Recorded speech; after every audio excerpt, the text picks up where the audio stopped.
Bismillahirrahmanirrahim. Assalamualaikum warahmatullahi wabarakatuh.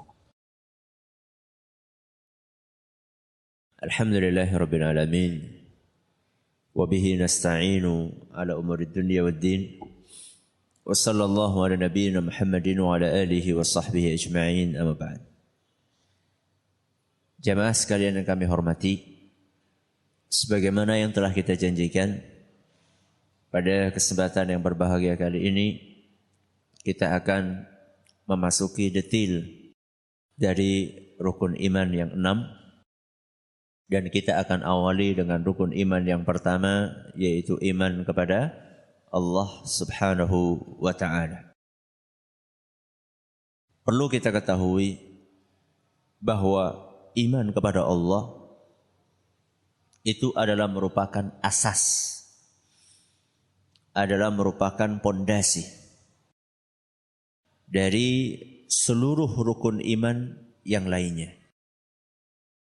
Sehingga seseorang ketika dia tidak beriman kepada Allah, maka keimanannya kepada rukun-rukun yang lainnya tidak dianggap.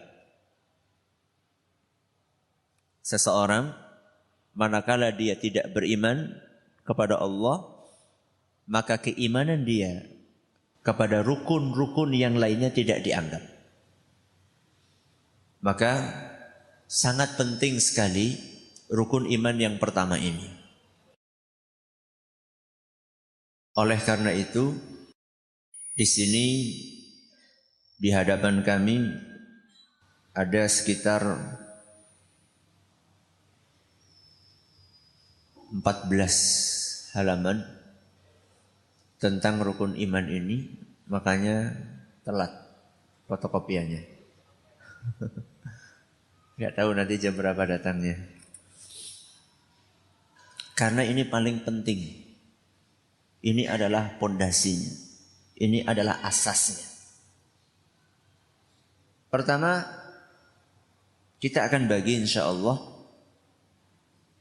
kajian hari ini dalam 3 tema pembahasan. Mudah-mudahan selesai semuanya.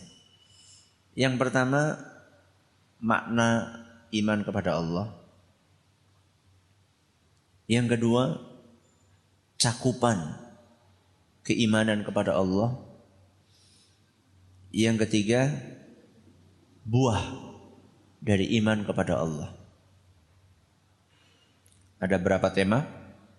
3. Yang pertama, maknanya. Yang kedua, cakupannya. Yang ketiga, buahnya. Yang pertama, maknanya. Apa arti iman kepada Allah? Iman kepada Allah artinya adalah meyakini dan mengakui dengan sebenar-benarnya. Meyakini dan mengakui dengan sebenar-benarnya tentang keberadaan Allah.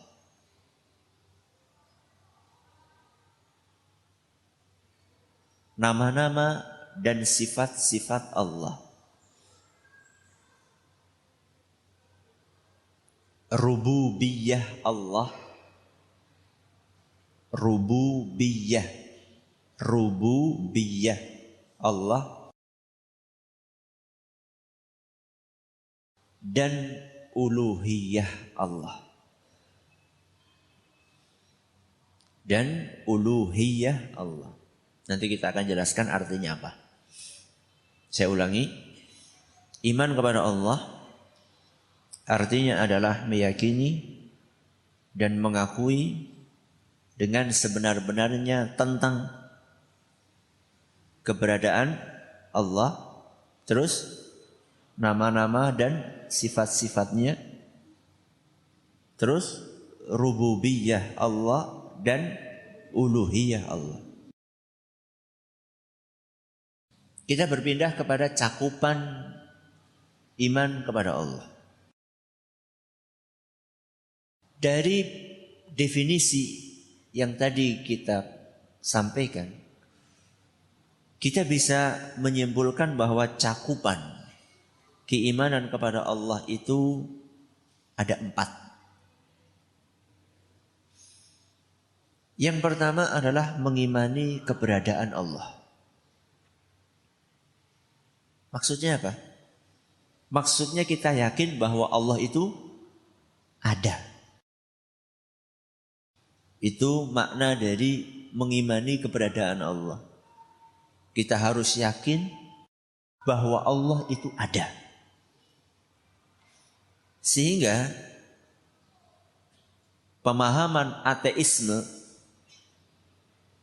tidak percaya dengan adanya Tuhan, itu bertolak belakang dengan ajaran Islam.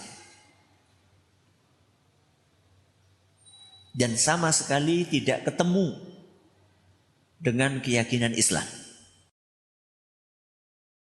Karena di dalam agama kita, seorang harus meyakini bahwa Allah itu ada.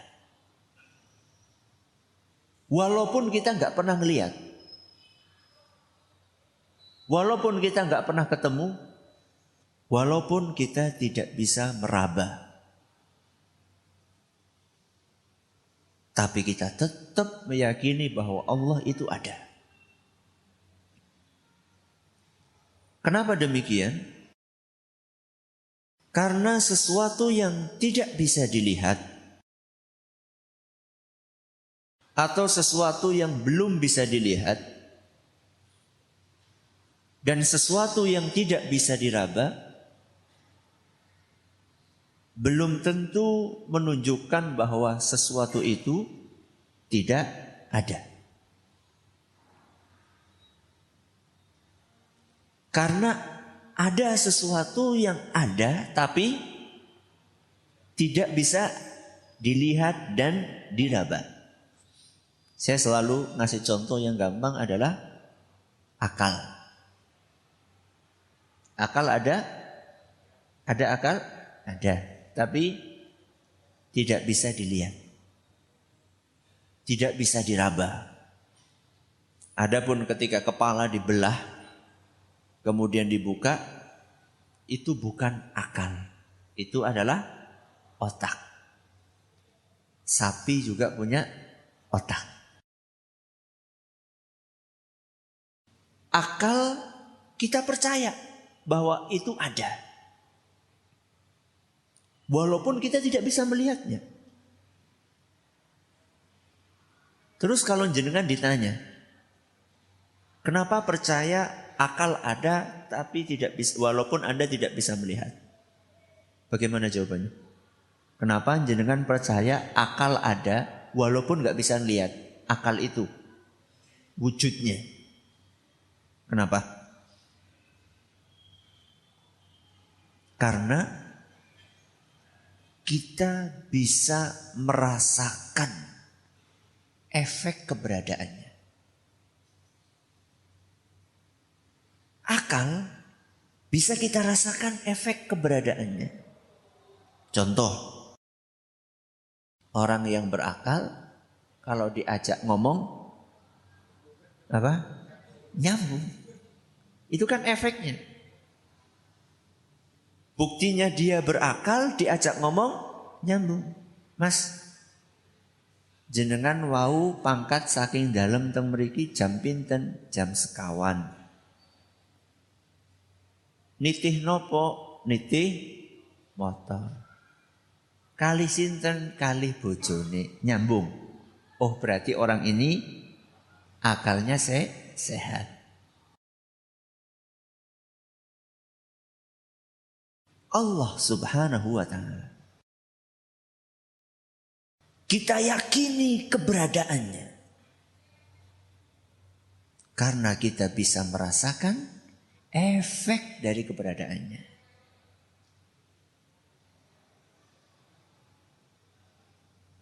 Dari mana kita bisa merasakannya? Dari alam semesta yang kita lihat. Dalam surat Al-Imran ayat 160. Surat apa? Al-Imran ayat 160. Allah Subhanahu wa taala berfirman, "Inna fi khalqis samawati wal ardh wa ikhtilafil laili wan nahar la ayatil liulil albab." Sesungguhnya di dalam penciptaan langit dan bumi, juga pergantian siang dan malam, ada tanda-tanda, ada bukti tentang keberadaan dan kebesaran Allah Subhanahu wa taala. Buat siapa? Buat orang-orang yang mau berfikir. Pergantian siang dan malam. Terbitnya matahari dari mana? Timur, tenggelamnya dari barat.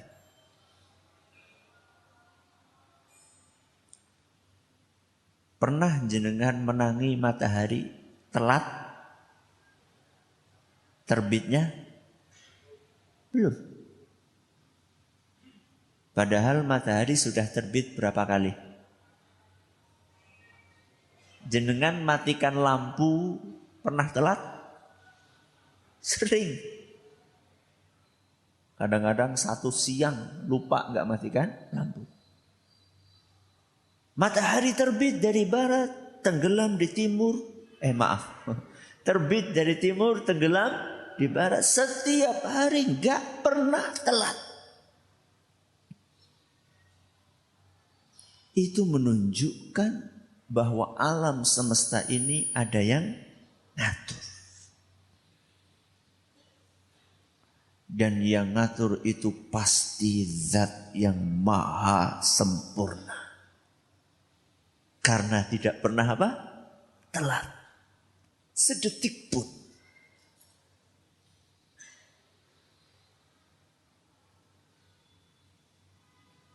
Ini yang pertama. Cakupan iman kepada Allah, meyakini tentang keberadaan Allah. Yang kedua, mengimani nama-nama dan sifat-sifat Allah.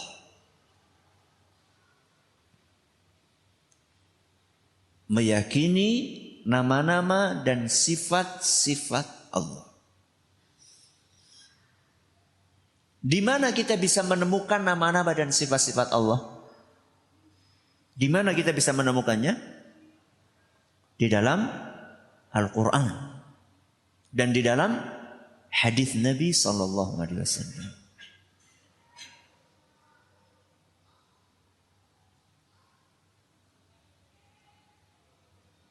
Kenapa Al-Quran? Kenapa hadis Nabi? Karena Al-Quran adalah firman Allah. Dan yang paling faham tentang Allah adalah Allah sendiri.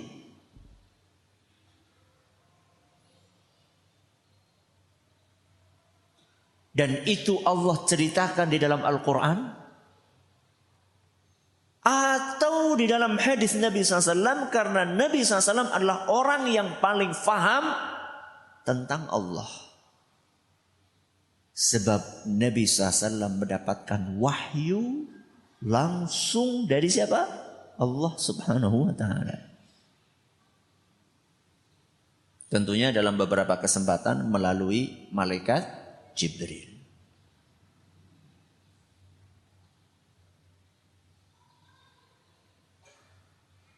Satu prinsip yang harus kita yakini bahwa nama-nama dan sifat-sifat Allah itu pasti sempurna.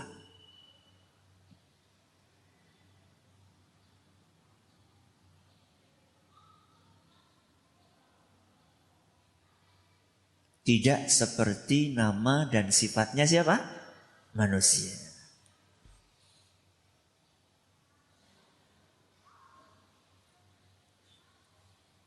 Ada seorang manusia namanya Ahmad. namanya Ahmad. Ini cuma contoh ya. Cuma contoh. Jadi bukan lagi ngomongin seseorang. Cuma sampel saja. Ada nggak maling namanya Ahmad? Ada nggak? Mungkin ada. Mungkin ada. Ahmad artinya apa? Terpuji. Tapi perilakunya, sifat orang ini tidak sesuai dengan namanya.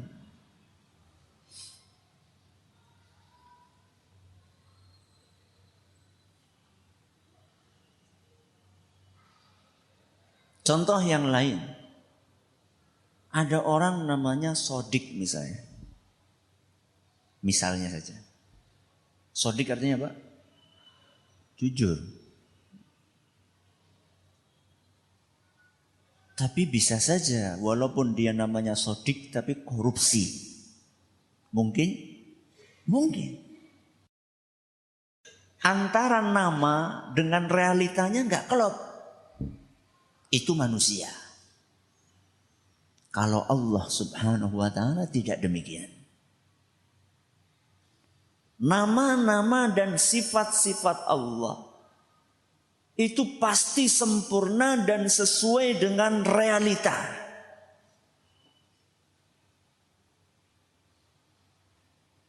Ketika Allah memiliki nama Ar-Rahman dan Ar-Rahim, maka betul-betul Allah itu memiliki sifat kasih sayang. Ar-Rahman dan Ar-Rahim. Ketika Allah menyandang nama Ar-Rahman dan Ar-Rahim, itu pasti kasih dan sayangnya Allah sempurna. Tidak seperti orang mungkin namanya Rahim tapi galak. Ya. Kalau ketemu nggak pernah senyum. Ini. Hal lain yang harus kita pahami dalam nama dan sifat Allah. Nama dan sifat Allah ini tidak bisa dimiripkan dan disamakan dengan nama dan sifat yang dimiliki oleh manusia.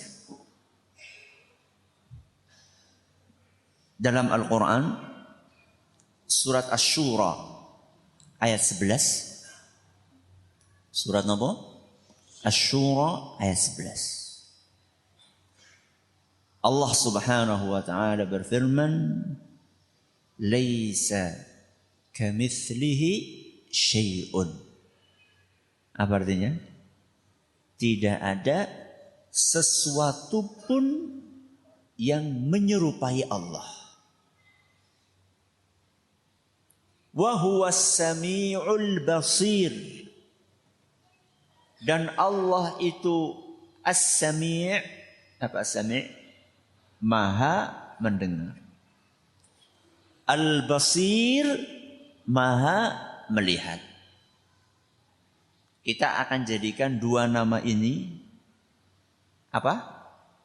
As-sami' sama al-basir sebagai sampel untuk kita bahas pada kali ini. Poin yang kedua kan meyakini, mengimani nama-nama dan sifat-sifatnya. Nah sekarang kita kasih contoh dua. Nama Allah apa tadi? As-Sami' dan Al-Basir. Dan setiap nama itu pasti mengandung sifat. Allah punya nama As-Sami' yang maha mendengar. Berarti Allah punya sifat mendengar. Allah punya nama Al-Basir. Berarti Allah punya sifat melihat. Pertanyaannya, apakah manusia bisa mendengar dan melihat? Bisa? Bisa. Manusia mendengar, manusia melihat. Lah kalau kayak gitu apa bedanya dengan Allah Subhanahu wa ta'ala? Apa bedanya? Apa? Allah itu maha apa? Mendengar dan maha melihat. Kalau manusia bisa mendengar dan bisa melihat. Beda? Beda? Beda. Apa bedanya? Bisa sama maha. Kalau maha berarti sempurna. Kalau bisa penuh dengan kekurangan.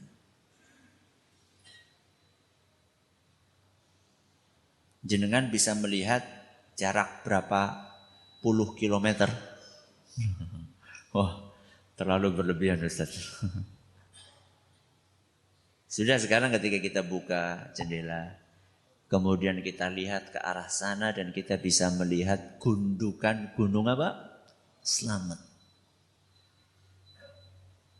Bisa kita melihat siapa yang lagi naik gunung sana?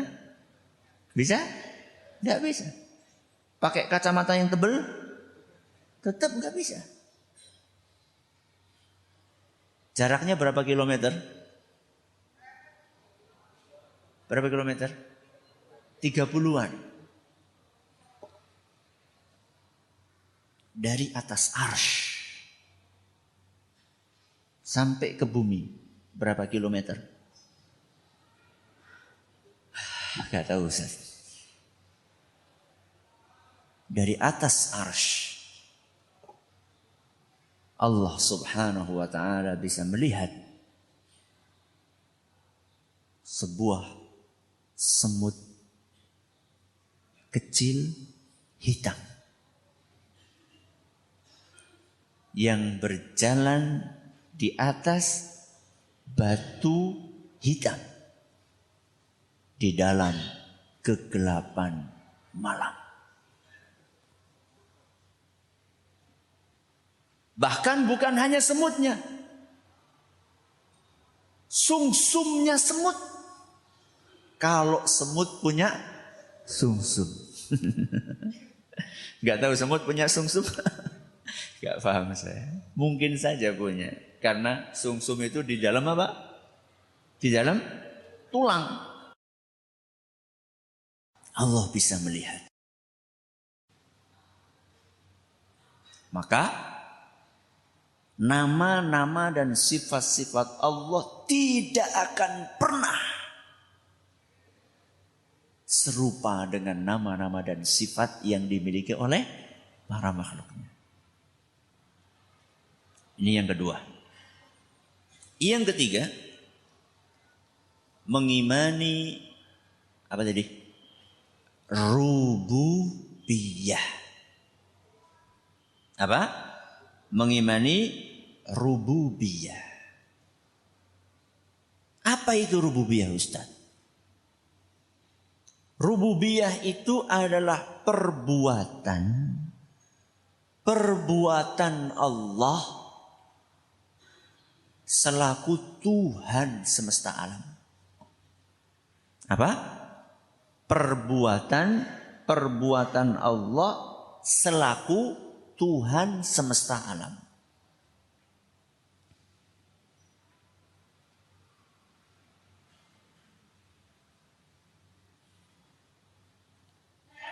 Allah adalah Tuhan.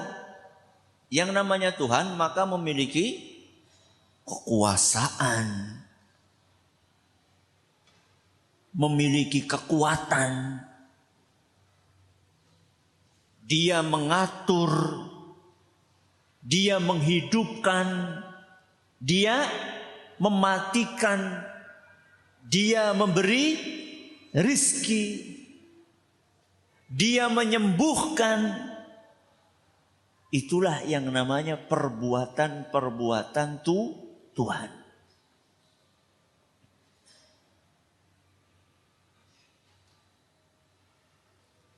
Dan yang bisa melakukan itu semua hanya Allah. Karena Allah adalah Tuhan.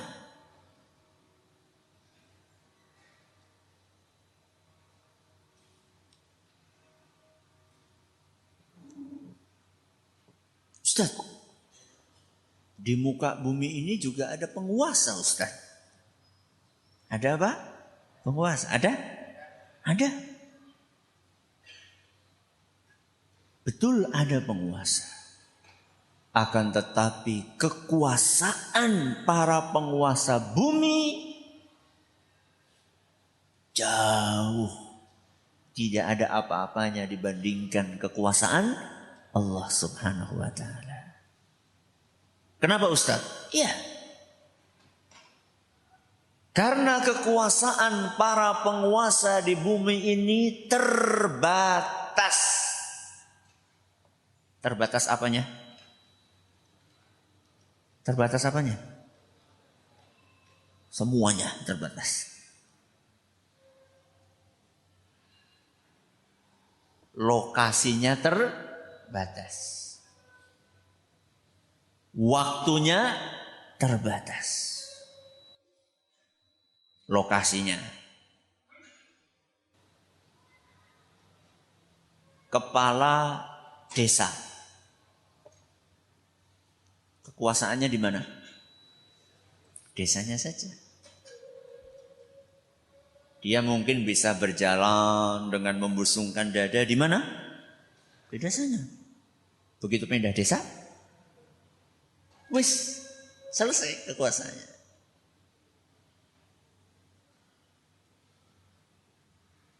Seorang presiden kekuasaannya di negaranya saja.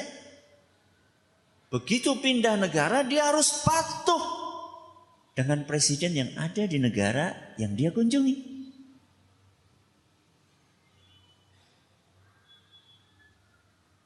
Itulah kekuasaan manusia. Terbatas teritorialnya. Kalau kekuasaan Allah di mana? Di bumi, di langit, di Pluto, seluruh alam semesta ini semuanya berada di bawah kekuasaan Allah Subhanahu wa taala.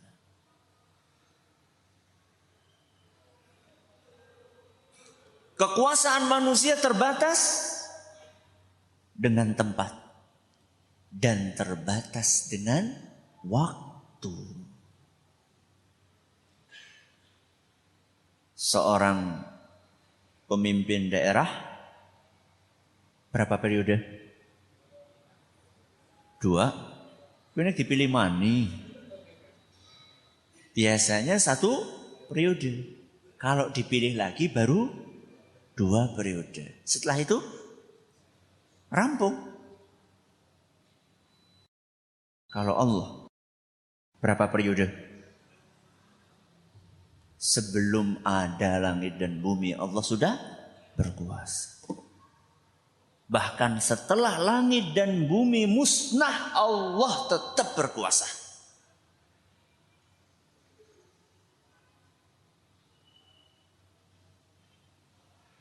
Dengan kekuasaannya yang sempurna itulah Allah memberi kita rizki, Allah menyembuhkan kita, Allah menghidupkan kita, mematikan kita, mengatur alam semesta ini. Inilah yang dinamakan apa tadi? Rububiyah. Sudah berapa ini? Sudah 3. Yang keempat. Masih ingat? Mengimani uluhiyah Allah.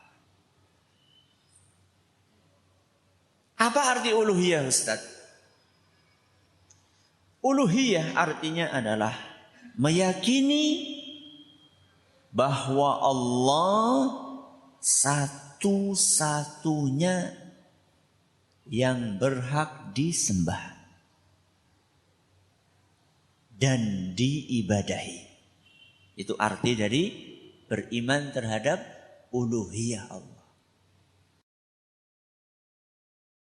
Meyakini bahwa Allah satu-satunya yang berhak untuk disembah dan diibadahi.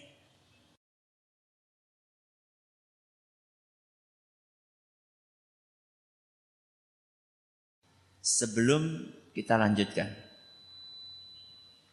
kita ulangi yang pertama apa? Meyakini Allah itu ada.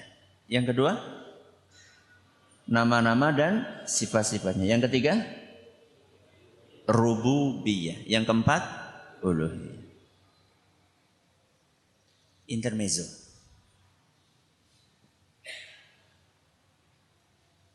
Kenal Firaun? Kenal Firaun enggak? Hah? Enggak. Tahu. Kalau kenal kapan ketemunya?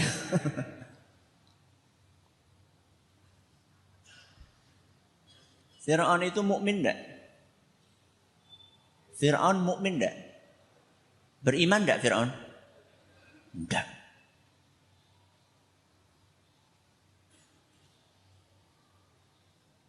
Tapi Firaun yakin enggak kalau Allah ada? Firaun yakin enggak kalau Allah ada? Pernah ngobrol apa?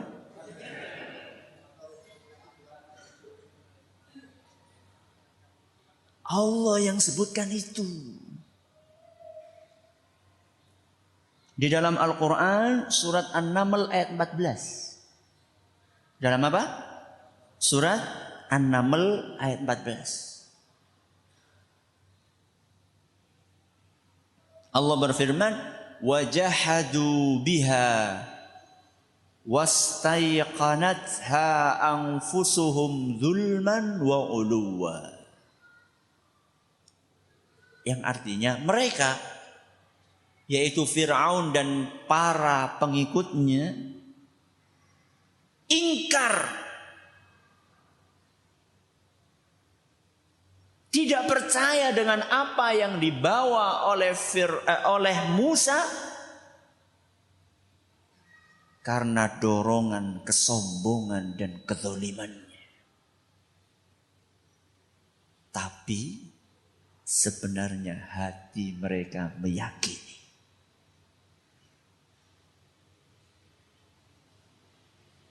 Jadi aslinya Firaun itu yakin bahwa Allah itu ada. Saya ingatkan tadi, pertanyaan saya tadi adalah Firaun beriman atau tidak? Beriman atau tidak? Tidak. Padahal dia yakin bahwa Allah itu ada. Kenapa Ustaz? Sudah yakin Allah ada kok belum dianggap beriman? Karena poin yang keempat ini. Apa yang keempat? Uluhiyah. Fir'aun gak mau beribadah kepada Allah.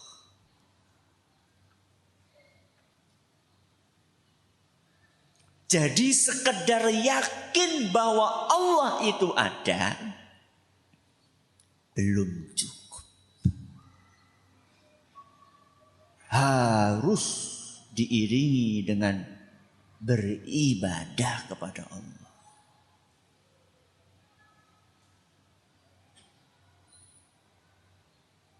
Bukan hanya beribadah kepada Allah, tapi beribadah hanya kepada Allah. Apa beda Ustaz? Beribadah kepada Allah dengan apa? Beribadah hanya kepada Allah. Sama atau beda? Apa coba bedanya? Antara apa? Beribadah kepada Allah sama beribadah hanya kepada Allah. Beda? Apa bedanya? Bagus.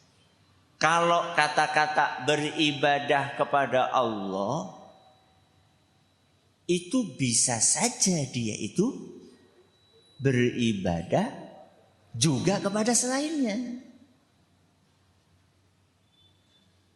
Kalau beribadah hanya kepada Allah, berarti cuma Allah yang diibadahi. Dan yang diminta dari seorang muslim yang mana? Beribadah hanya kepada Allah.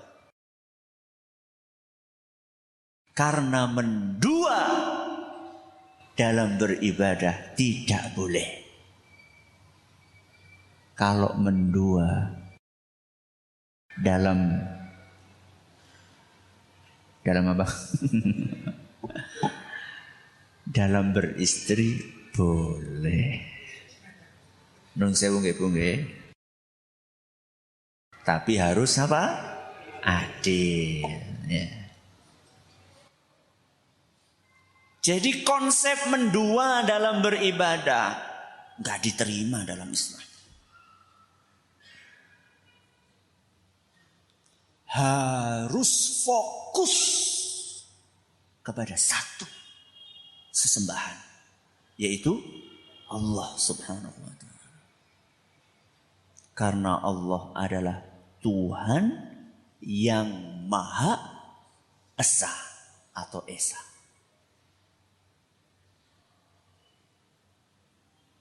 Lawang setiap hari minimal 17 kali kok kita mengucapkan apa? Iya kana budu wa iya kana stain. Surat napa niki? Al-Fatihah ayat pinten? Jadi sebentin. Ayat 5. Ayat berapa? 5. Masa 5 Ustaz? Ya tergantung jenengan menjadikan Bismillahirrahmanirrahim ayat pertama atau ayat pertamanya Alhamdulillahi Rabbil Alamin. Apa artinya iya kana budu iya kana stain? Hanya kepadamu kami menyembah, beribadah, dan hanya kepadamu kami minta pertolongan. Perhatikan baik-baik kata-kata hanya. Ya. Hanya.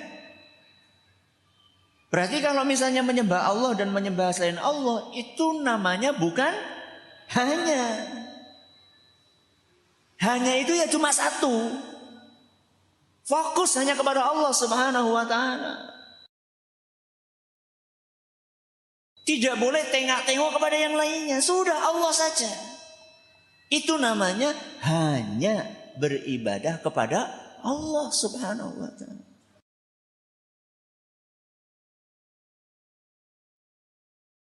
Inilah yang diistilahkan dengan tauhid.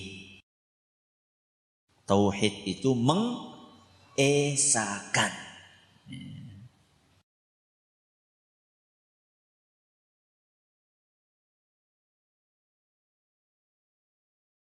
Ini 4 poin cakupan iman kepada Allah. Berarti tinggal satu tema. Kita sudah bahas 2 tema. Tema yang pertama, makna iman kepada Allah. Tema yang kedua, cakupan iman kepada Allah. Tema yang terakhir, apa? Buah. Kalau orang sudah beriman kepada Allah, apa buah yang akan dia petik? Tentunya banyak jemaah. Tapi sekali lagi karena keterbatasan ilmu dan keterbatasan waktu, kita sampaikan 3 buah. Bukan berarti buahnya cuma 3. Banyak buahnya. Sampelnya 3. Yang pertama, hanya berharap kepada Allah semata. Apa? Hanya berharap kepada Allah semata. Orang yang imannya kepada Allah sempurna, maka dia tidak akan berharap kecuali hanya kepada Allah. Kenapa? Karena Allah yang memiliki segala sesuatu. Kekuasaan di tangan Allah. Dia yang menciptakan, dia yang menghidupkan, dia yang mematikan, dia yang memberi rizki, dia yang menyembuhkan. Dia yang mengatur. Dia yang memiliki. Lantas kenapa kita berharap kepada yang tidak memiliki dan tidak mengatur, tidak menyembuhkan, tidak menghidupkan, tidak mematikan, tidak memberi rizki?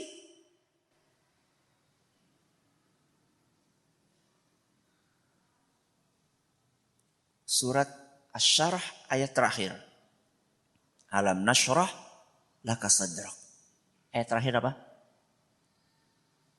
Jadi urut kesuwen. Apa?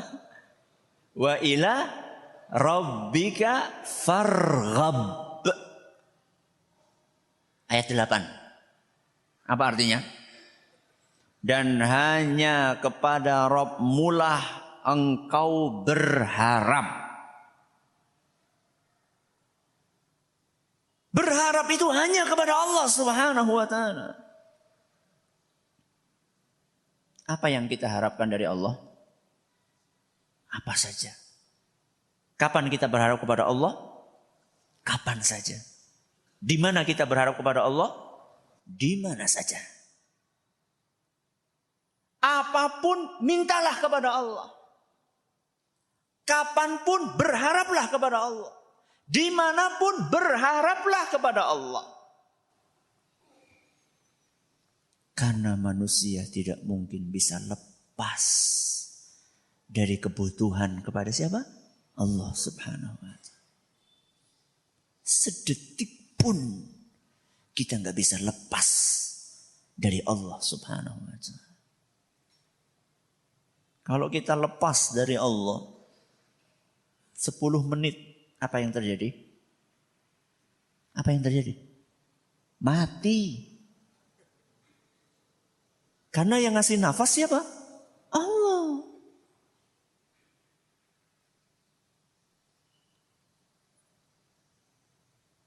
Bukan hanya urusan nafas, makan, minum, sampai hidayah.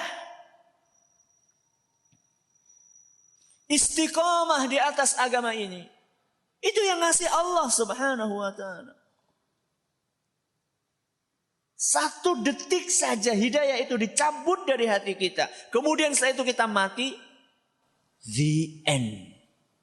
Apa the end? Tamat kita.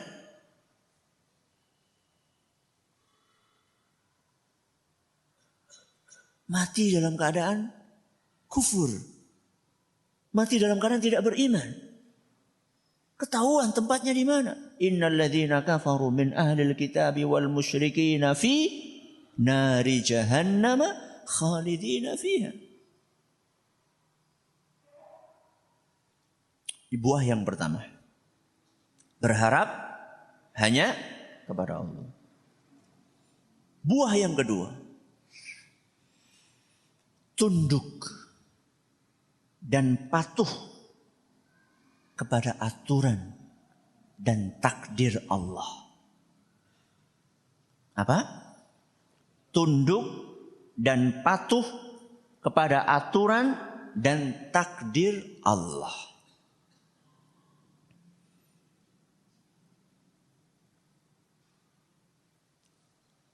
Kalau Anda ditanya, kenapa saya harus tunduk kepada aturan Allah? Gimana jenengan jawabnya? Kenapa? Gimana? Bagus. Ada jawaban lain?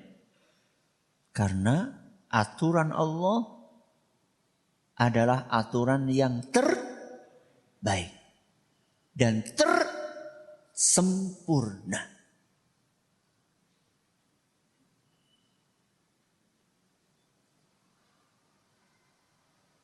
Kesempurnaan suatu aturan tergantung siapa yang bikin aturan itu.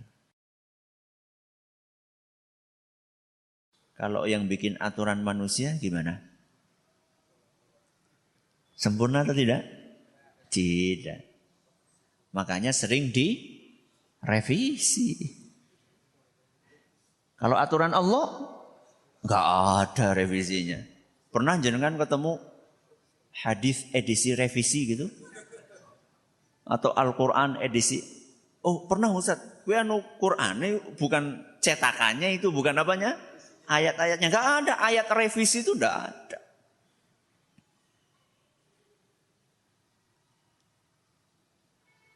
Kemudian Allah bikin aturan itu dengan kasih sayangnya. Allah bikin aturan buat kita karena Allah sayang kepada kita.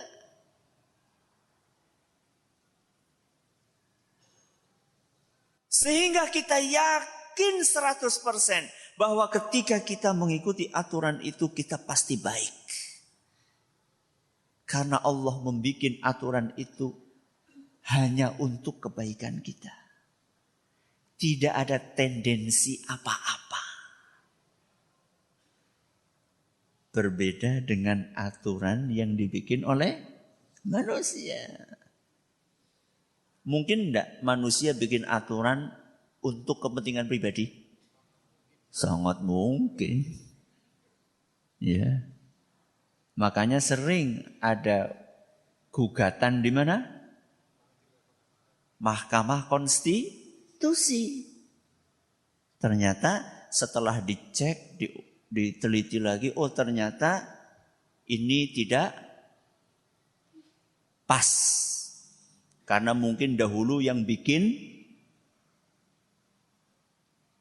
ada kepentingan pribadi di situ. Akhirnya dianulir undang-undang tersebut. Tapi aturan dari Allah Subhanahu wa ta'ala sempurna dan didorong dengan kasih sayang dari Allah Subhanahu wa ta'ala. Walaupun mungkin ada sebagian aturan yang terasa nggak enak.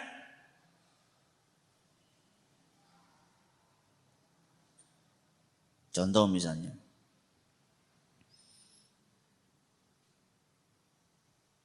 Zina. Apa? Zina. Sama nikah. Enak mana?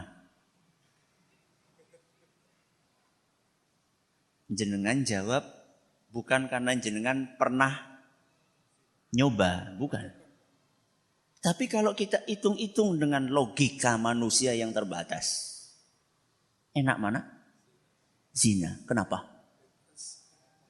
Gak repot. Betul? Betul. Kalau nikah harus apa? Lamaran. Terus mahar. Terus saksi. Terus wali. Daftar KUA. Terus resepsi. Habis itu setelah punya anak harus nanggung, ngasih nafkah. Istri juga iya. Setelah mati warisan dibagi kepada itu. Kalau zina. Kalau zina. Cocok baru gue wis. Walaupun manusia nafsunya itu merasa berat, tapi dia tetap yakin bahwa ini yang terbaik. Seorang anak yang mainan korek api. Dilihat sama bapak dan ibunya. Ditegur? Ditegur? Ditegur. Nak, bahaya jangan. Nanti bisa kebakaran. Si anak menerima aturan orang tuanya dengan plong atau mandan medegel. Mandan medegel. Tapi kalau dia tahu bahwa orang tuanya mengatur seperti itu karena dorongan kasih sayang, maka dia akan menerima dengan hati yang lapang. Seluruh aturan Allah bersumber dari kasih sayangnya buat kita. Maka terimalah aturan tersebut. Ini buah yang keberapa? 2. Buah yang ketiga. Bahagia di dunia dan di akhirat. Apa? Bahagia di dunia dan di akhirat. Kebahagiaan, ketenangan, ketentraman, itu karunia. Siapa yang memberi? Allah. Siapapun yang mencari kebahagiaan, ketenangan, ketentraman, bukan lewat jalur yang sudah ditetapkan oleh Allah, tidak akan pernah mendapatkannya. Yakinlah itu. Ustaz, buktinya dia ketawa-ketawa, Ustaz. Apakah tertawa tanda bahagia? Belum tentu. Kalau tertawa tanda bahagia, maka orang yang paling bahagia di dunia adalah orang yang tertawa 24 jam. Sinten? Tertawa itu bukan bukti satu-satunya kebahagiaan. Bahkan kadang-kadang menangis adalah tanda kebahagiaan. Ketika seorang ibu mendengar kabar anaknya lulus di sebuah universitas yang sangat dia impi-impikan, maka ibu akan menangis. Sedih, bahagia. Makanya kebahagiaan ada di dalam mengikuti aturan Allah dan keimanan kepada Allah Subhanahu wa ta'ala. Alhamdulillah, pas banget selesai. Mudah-mudahan waktu kita diberkahi oleh Allah Azza wa Jalla. Besok kita akan berpindah kepada rukun iman yang kedua, yaitu iman kepada malaikat. Terima kasih atas perhatiannya. Mohon maaf atas kekurangannya. Kita tutup dengan membaca Subhanakallahumma wa bihamdika asyhadu an la ilaha illa anta astaghfiruka wa atubu ilaik. Assalamualaikum warahmatullahi wabarakatuh.